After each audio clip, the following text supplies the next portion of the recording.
আজ অভিষেক ব্যানার্জির সঙ্গে যা কিছু হলো এই নিয়ে তৃণমূল কংগ্রেসে শীর্ষ নেতৃবৃন্দরা নিন্দা প্রকাশ করছে।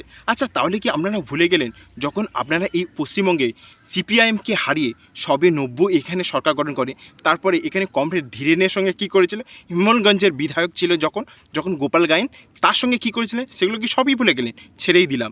তারপরে আপনারা যখন অনেক দিন ক্ষমতা এখানে টিকে গেলেন, আপনাদের কাছে সব কিছু সরকার, আপনারা এখানে শান্তি শৃঙ্খলা বজায় রাখার সমস্ত কিছু দায়িত্ব আপনাদের কাছে এলো, তারপরে আপনারা কী গেলেন, জেপি নাড্ডার সঙ্গে কী করেছিলেন ভুলে গেলেন।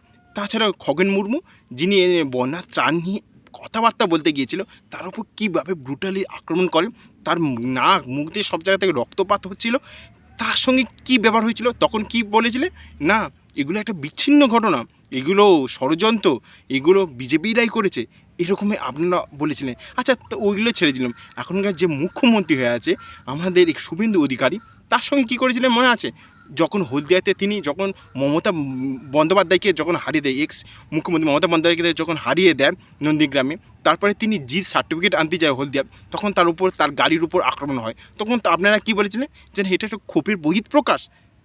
আর আজকে কি করে আপনারা চুপ হয়ে যাচ্ছেন, কি করে এটাকে নিন্দা প্রকাশ করছেন? তাহলে তখন যেগুলো হয়েছিল তখন কি করে সেগুলো সমর্থন করেছিলেন, আর এখন যখন আপনাদের সঙ্গে হচ্ছে তখন নিন্দা প্রকাশ করছেন? তাহলে তখন যদি ওটা ঠিক হয় তাহলে আজকেরও এটা ঠিক। আমি কখনো এইসব জিনিসকে সমর্থন করি না, কিন্তু যদি তখন সেটা ঠিক হয় তাহলে আজকে যেটা হয়েছে সেটাও ঠিকই হবে।